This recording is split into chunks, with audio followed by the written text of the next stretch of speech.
नमस्कार आप सभी का और बहुत बहुत धन्यवाद हमारे यहाँ पे आने के लिए। आज हम छाती रोग विशेषज्ञ एसोसिएशन जो हिसार की है उसकी तरफ से एक नेशनल कॉन्फ्रेंस पूरे भारतवर्ष की तरफ से बड़े बड़े छाती रोग विशेषज्ञ आए हैं जो हमें ये सिखा रहे हैं कि हम कैसे हम छाती रोग विशेषज्ञ की जो बीमारियां होती है उनका कैसे इलाज कर सकते हैं। उन बच्चों को पढ़ाया गया है ताकि वो जल्दी से जल्दी उस बीमारी को पकड़ के उसका अच्छा इलाज कर सकें। एकेडमिक प्रोग्राम है जिसमें पहले दिन हमने वर्कशॉप ऑर्गेनाइज कराई है। इसमें हम मैकेनिकल वेंटिलेशन, जो अपन मरीजों के अंदर वेंटिलेटर का इस्तेमाल कैसे किया जाता है, इसके बारे में बताया है आज। और कल जो हमारी बड़ी कॉन्फ्रेंस है उसके अंदर अलग अलग फेफड़े के रोगों के डिफरेंट विषयों के बारे में बात की जाएगी। हमारा जो उद्देश्य है वो ये है कि हम जो बडिंग डॉक्टर्स है, जो यंग डॉक्टर्स है, जो भी पढ़ाई कर रहे हैं, उनको हम अच्छे से समझा सके कि छाती रोग विशेषज्ञ छाती रोगों की जो छाती की जो बीमारियां होती है उसको कैसे जल्दी पकड़ा जाए और कैसे उनका अच्छे से उपचार किया जाए।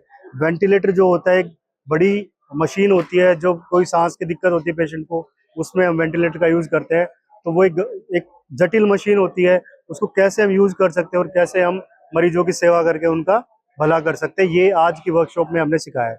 कल जो हमारी बड़ी कॉन्फ्रेंस है उसमें हम सिखाएंगे कि जितनी भी छाती की बीमारियां होती है उनको कैसे सरलता से हम समझ के उनको अच्छे से उपचार किया जा सकता है मरीजों का। धन्यवाद। एक पहला वर्कशॉप जो हमारे न्यू अपकमिंग डॉक्टर्स हैं उन लोगों को इन सब चीज़ों से अवगत कराना। ये हमने देखा कि कोविड टाइम में सिर्फ ऑक्सीजन की कमी नहीं थी, डॉक्टर्स की भी कमी थी। जो लोग ऑपरेट नहीं कर पा रहे थे, जो वेंटिलेटर्स थे, बट हमें ये नहीं पता था कि उसको चलाएं कैसे। तो ये वर्कशॉप पर्टिकुलरली उन डॉक्टर्स के लिए, पैरामेडिकल नर्सिंग स्टाफ कि वेंटिलेटर को ऑपरेट कैसे करना है, और वेंटिलेटर से साथ जो दूसरी मशीनें हैं, NIV, HFNC, जो सब नई मशीनों के बारे में हमने डिस्कस किया है, जो अपकमिंग मशीन्स भी हैं, जो हम यूज भी कर रहे हैं, और जिसके बारे में जितना सीखा जाए उतना कम पड़ता है। और जो हमारा नेक्स्ट है कल का प्रोग्राम है, जो हमारी नई प्रॉब्लम्स आ रही हैं जिनके साथ मैनेज करना उतना आसान नहीं होता है। You need some speciality, super specialist और डॉक्टर्स फ्रॉम हायर सेंटर्स जो एक पर्टिकुलरली उसी बीमारी का इलाज करते हैं। तो कल जो हमारा प्रोग्राम है उसमें उससे रिलेटेड स्पेशलिस्ट डॉक्टर्स आएंगे, अपने अपने जो उनका एक्सपीरियंस है वो बाकी डॉक्टर्स के साथ में शेयर करेंगे, ताकि हमारी और बाकी जो पल्मोनोलॉजिस्ट हैं उनकी नॉलेज को बढ़ाया जा सके। देखिए, आज जो हमारा प्रोग्राम है वो छाती में एक पर्टिकुलरली मैं बीमारी बता दूं, निमोनिया। निमोनिया एक ऐसी बीमारी है जो सब लोग सुनते हैं, समझते हैं, बट क्या निमोनिया का जो ट्रीटमेंट है उसके बारे में कभी पेशेंट जानना नहीं चाहता, या जानता है तो उसके बारे में उसको नॉलेज नहीं होती है कि वेंटिलेटर का कब इस्तेमाल होगा, HFNC कब होगा, या बाईपैप कब यूज होगा। तो इन सब बीमारियों के बारे में सिर्फ डॉक्टर्स नहीं, इस आपके माध्यम से पेशेंट को भी अवगत कराया जा सकता है कि वेंटिलेटर पे जाने का मतलब डेथ नहीं है, उससे ठीक होने के चांसेस इनफैक्ट बाकी सब चीज़ों से बहुत ज़्यादा अच्छे होते हैं। जो बाकी बीमारियां हैं, जो हम अस्थमा, COPD, लंग कैंसर, जो अपकमिंग हमारे देश में मुझे लगता है हरियाणा में बाकी स्टेट के मुकाबले बहुत ही ज़्यादा है वो नंबर, उन सब बीमारियों के बारे में कल पूर्ण तरह से डिस्कशन किया जाए। हम बाकी सब लोग सब कवर कर चुके हैं, तो जो उद्देश्य था सब लोगों ने बताया ही है। जो छाती रोग हैं सारे, अस्थमा, TB, COPD, कैंसर, ये सब आज के टाइम में हम देखते हैं कि सब इन सब रोगों की जो संख्या है, जो लोग इनसे ग्रसित हैं वो सब बढ़ रहे हैं, इनकी पॉपुलेशन काफ़ी बढ़ रही है।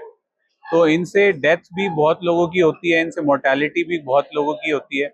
इसलिए लोगों में और जो बच्चों में इसकी जो एक मैसेज ये देना, जो 2 दिन की हमारी कॉन्फ्रेंस है, कि इससे हमारे जो आने वाली जो जनरेशन है, जो डॉक्टर्स हैं, उनको अच्छे से एक नॉलेज मिले कि कैसे हम इन डिजीजेस से बच सकें, और आम लोगों को ये पता चले कि ये बीमारियां हो जाती हैं। तो इससे आजकल काफ़ी एडवांस वेंटिलेटर और बहुत सारे इंस्ट्रूमेंट हैं जिससे कि हम पेशेंट की जान बचा सकते हैं। Thank you. धूम्रपान तो मेजर एक फैक्टर है जिससे कि प्रदूषण, COPD कह सकते हो, अस्थमा, लंग कैंसर, बहुत सारी चीजें जो धूम्रपान से या एयर पोल्यूशन से आजकल मतलब लोगों में हो रही है। इसमें डॉक्टर काफ़ी जगह से आए हुए हैं, पंजाब से, हरियाणा से, दिल्ली से और कुछ जगह से, साउथ से भी, चंडीगढ़ से, काफ़ी जगह से डॉक्टर्स इसमें पार्टिसिपेट कर रहे हैं। और काफ़ी मेडिकल स्टूडेंट्स अग्रवा मेडिकल से या जो हरियाणा के डिफरेंट मेडिकल कॉलेजेस हैं वहाँ से स्टूडेंट्स ने पार्टिसिपेट किया। सबसे पहले ना बीमारी के बारे में पता लगाना आवश्यक है, तो हम यहाँ पे यही चीज जो हमारे स्टूडेंट्स हैं उनको यही चीज सिखाया जा रहा है कि भाई पहले बीमारी को कैसे उसका कारक समझ के उसका बीमारी के बारे में जान के कि किस तरीके से इसका पता लगाया जाना है, वो सब बच्चों को सिखाया जा रहा है। इस शैक्षणिक कार्यशाला का यही उद्देश्य है। कल 29 तारीख को हम सुबह 9 से 5 बजे तक यही चीज, जिसमें कि इम्पोर्टेंट टॉपिक कवर करने वाले हैं, जिसके अंदर टीबी हो गया, फेफड़े का कैंसर हो गया, सीओपीडी, एलर्जिक अस्थमा, या फिर मोटापे के कारण जो सांस संबंधी बीमारियां हैं, वो फंगस आ जाती है।